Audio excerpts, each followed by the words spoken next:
now is 4P's Party List Representative JC Abalos, Chair of the House Committee on Ethics. Good morning, Kong, and thanks for joining us. Hi, good morning, Sir Diego, Ma'am Angela. Thank you so much for having me on your program. Well, I guess you've already said in the report your primary basis for recommending a 60-day suspension for Congressman Kiko Barzaga. Maybe we would like to ask your reaction on the recently deleted post. Well, of course, I appreciate that respondent, Representative Barzaga, complied with the order of the plenary upon 2/3 vote. So that's all.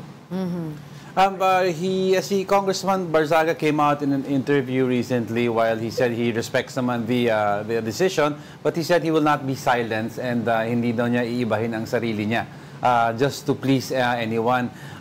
What would happen po if he maintains this kind of behavior after or even during the suspension?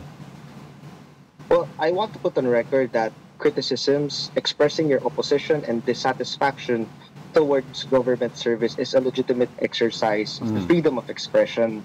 However, even though we give a wide latitude to ordinary citizens regarding this protected freedom, if you are an elected public official, we are subjected to higher standards because what we say and what we do, it carries weight, authority, and it might have political and even legal consequences. So as far as any representative goes, they have the freedom to speak out, and napakahalaga yun in any healthy democracy, but they must do so within the bounds and the norms of acceptable conduct that we expect from elected public officials. Well, right. I was wondering, Kong, if you were able to talk to Congressman Barzaga prior to the suspension. Kumbaga, nagkaroon ba ng warning prior to this? Well, throughout, we had more than 2 months to deliberate on the complaint that was filed before the Ethics Committee. So dito po, unang-una, binigyan po natin ng pagkakataon mag-reconcile yung complainant pati yung respondent. Pangalawa, during the hearings and the deliberations, there were times wherein the respondent would be late, but the committee would still afford him a chance to present his personal defenses. During the adjudicatory hearing, there was a motion for postponement by the respondent since his counsel was sick. We gave due consideration to this, and we even scheduled a special hearing so that he may exercise his right to defend himself and to cross-examine the evidences and the witnesses of the complainants. All right. Of course, a lot of people are saying na the reason why na nagkaroon ng suspension ito because he's been a critic of the of this administration. So, aside from what you've mentioned earlier, ano pa ba yung what are we going to tell the people to make sure na yung we're not how do we do this? How are we this? How would you respond to those concerns na saying how do we draw the line between free speech and criticism? The Constitution provides a very high threshold for the House of Representatives to impose a sanction of suspension or expulsion, 2/3 vote.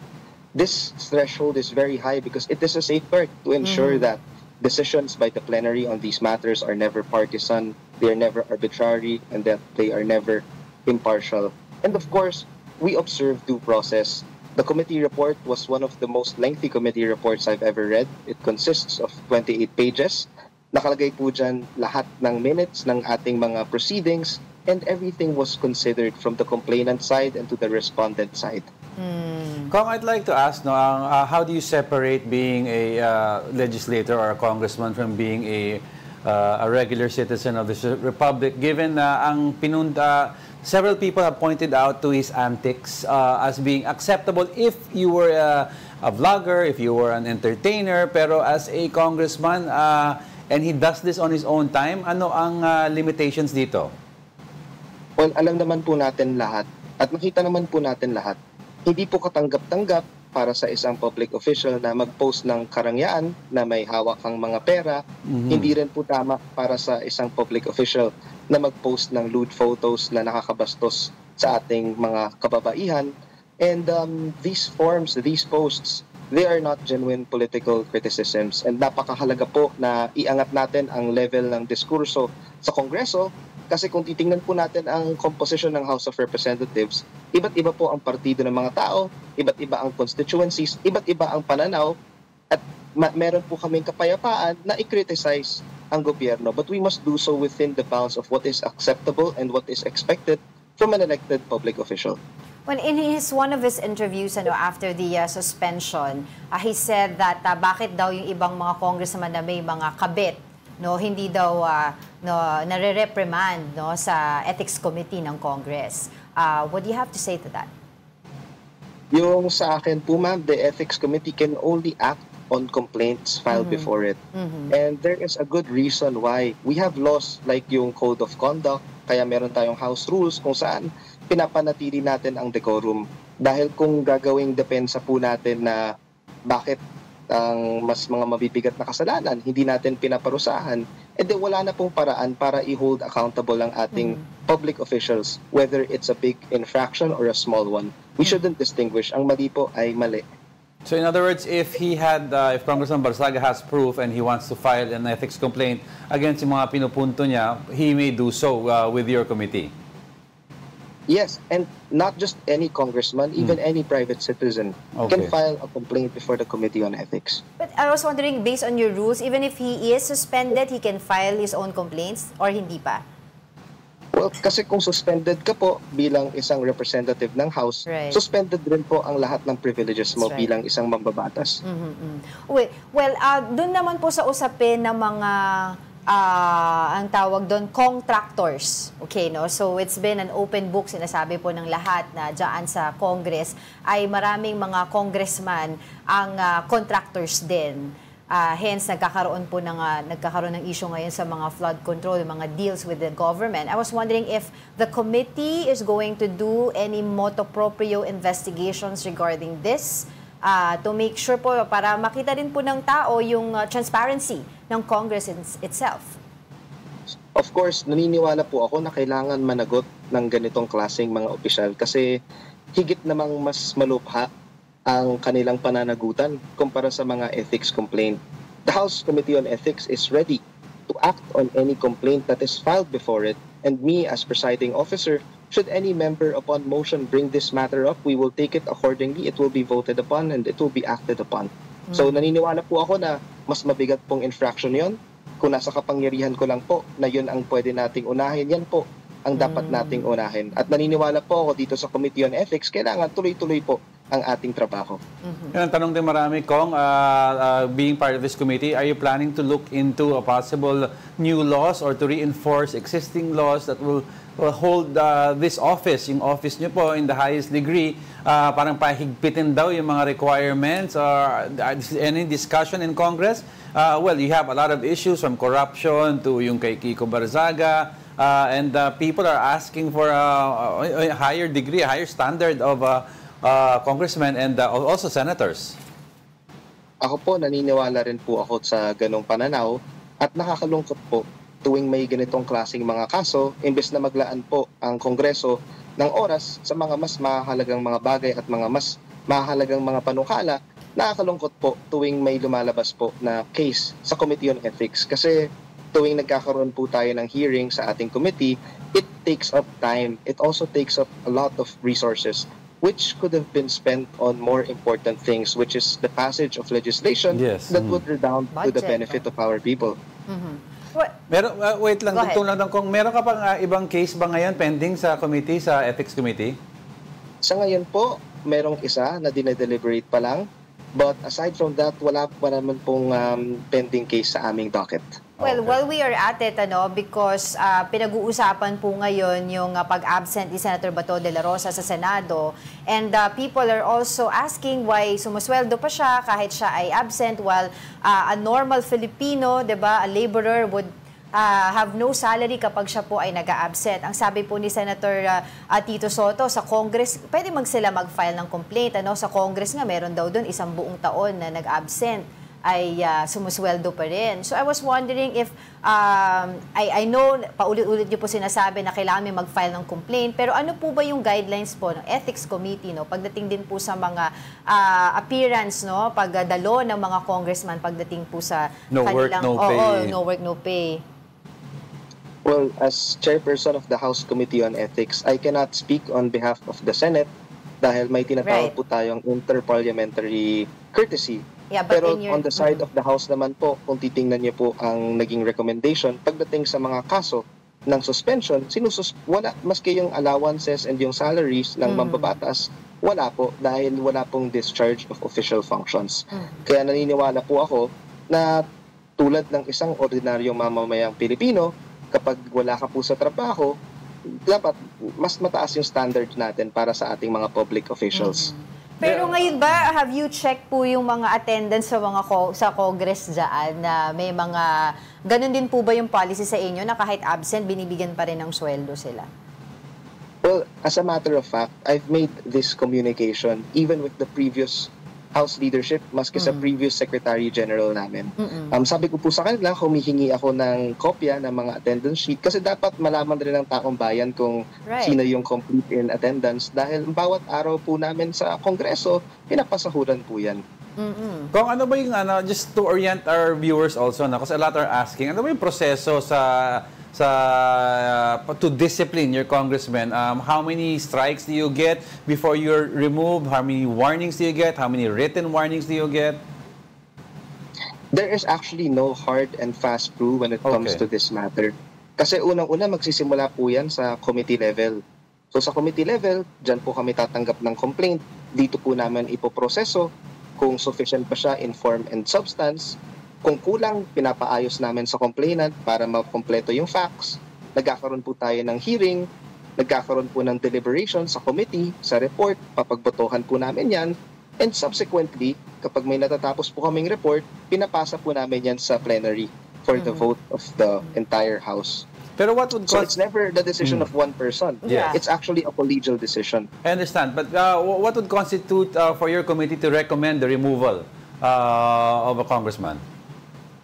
Well, of course, it's always on a case-to-case basis. Nakadepende po siya sa linalaman ng complaint kasi ang isang ethics complaint, yung exercise na to, hindi ito ordinaryong legislative function. Isa po itong quasi-judicial at quasi-political action. Quasi-judicial dahil ang batayan po namin ang ebidensya.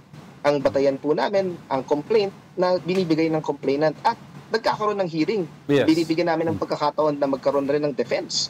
Quasi-political dahil ang kapangyarihan na ito ay nakasaad sa konstitusyon mismo. At may kinalaman po ito sa isang opisyal na ihinahalal rin po ng tao. Kaya dapat nga po, these matters must be dealt with utmost sensitivity. Dahil isa po itong constitutional mandate na ibinigay sa House of Representatives and it must be exercised responsibly. Well, I want to go back lang po dun sa question ko kung kasi yung sa sinabi nga ni Senator Tito Sotto, dyan daw sa Congress, meron nga daw isang buong taon wala pero sumweldo. Would you know who that is? Well, wala po Wala akong pa kayong alam record? po, pero kung meron po tayong findings on that matter, the Committee on Ethics is open to accepting any complaint from anyone, including private citizens. And din po sa question ko kanina, ganun din po ba sa Congress kapag kahit absent ang mga Congress, may sweldo pa rin sila? Yung sa pagkakaalam ko po, sa Congress kasi may mga district representative yan na may mga probinsya pa. Right. So may mga times po na meron silang official business pagdating sa kanilang mga constituency. Pero as far as attendance goes, as I have said, hinihingi ko rin po ito sa aming Secretary General dahil nais po namin maglagay ng mga measures para masigurado ang attendance at participation ng ating mga mambabatas. And of course, we have to give due recognition to those who always show up and to those who always participate. Alright. So, since you're here na rin po, Kong, and I understand that you're in the Ethics Committee, I would just like to ask lang po ng konting bahagya doon po sa usapin ng budget, dahil yan po talaga ay mainit sa mata ng mga taong bayan natin, dahil nga po doon sa naging issue ng 2025, which is dubbed as the most corrupt budget. I was wondering, you were in the 19th Congress po ba? The 19th Congress, tama po, no? Yes. Oo. So, yes. Can you shed light doon po doon sa nangyari sa budget doon? Would you know kung sino po talaga yung members ng BICAM at that point and yung small committee na sinasabi nila very powerful? Well, I was never a part of the BICAM pagdating po sa ating budget. Pero ito po ang alam ko. Yes. Usually, kapag pinaprepare yung budget, may tinatawag po tayong National Expenditure Program. Yan ang budget na pinaprepare ng executive branch. After po niyan, isasalang po siya sa lower house, sa House of Representatives. for deliberations. And eventually, magkakaroon po yung House ng kanyang version ng budget. Ngayon, after nyan, magkakaroon rin ng sariling deliberations ang Senado. Right. And of course, magkakaroon sila ng sarili nilang version. And hindi magtutugma at all times ang version ng House at ng Senate. Saan po tayo nagkakaproblema? Dito po sa tinatawag nating Bicameral Conference Committee kasi usually shrouded in secrecy ang prosesong ito. Wala po siyang live stream. Hindi katulad ng mga deliberations na nakikita natin sa Congress at sa Senate. Maski papaano, nasusundan po natin yan. Pero pagdating po ng BICAM, mahirap na po malaman kung ano yung dahilan, kung ba't binabawasan ang certain budgets, kung ba't nadadagdagan ng iba. Dahil ako po, bilang representative ng 4-piece party list, 2025, 50 billion yung slash sa 4-piece. Ito yung pinakamalaking budget slash sa history ng programa. Ilan milyon? 50. 50 billion. Malaki, oo. 50 billion. Past year, 13.5 billion. Nagkaroon rin ng 8 billion.